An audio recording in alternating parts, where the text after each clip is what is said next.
The gates and doors were barred, and all the windows fastened down.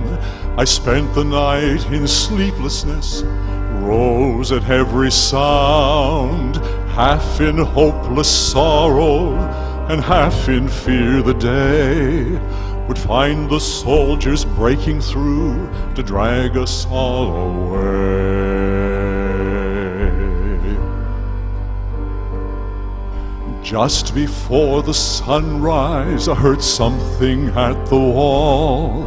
The gate began to rattle, a voice began to call. I hurried to the window and looked down into the street, expecting swords and torches and the sound of soldiers' feet. There was no one there but Mary, so I went down to let her in. John stood there beside me as she told us where she'd been. She said they moved him in the night, none of us knows where. The stone's been rolled away, now his body isn't there. We both ran toward the garden, then John ran on ahead. We found the stone and the empty tomb just the way that Mary said. But the winding sheet they wrapped him in was just an empty shell.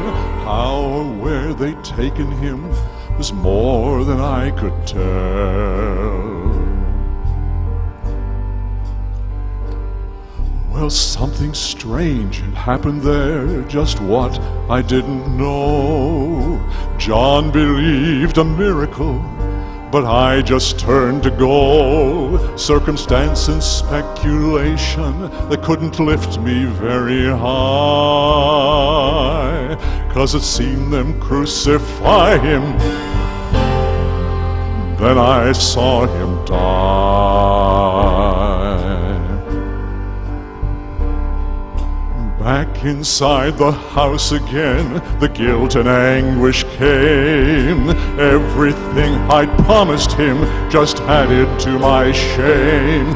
When at last it came to choices, I denied I knew his name.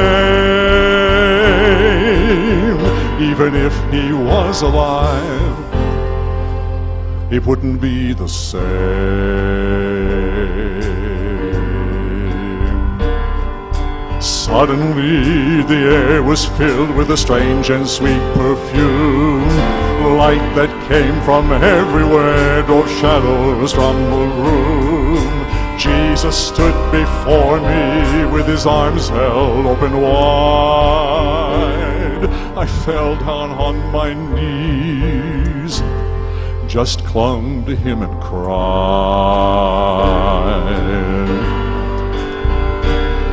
And he raised me to my feet, and as I looked into his eyes, love was shining out from him like sunlight from the skies. Guilt and my confusion disappeared in sweet release. Every fear I'd ever had just melted into peace.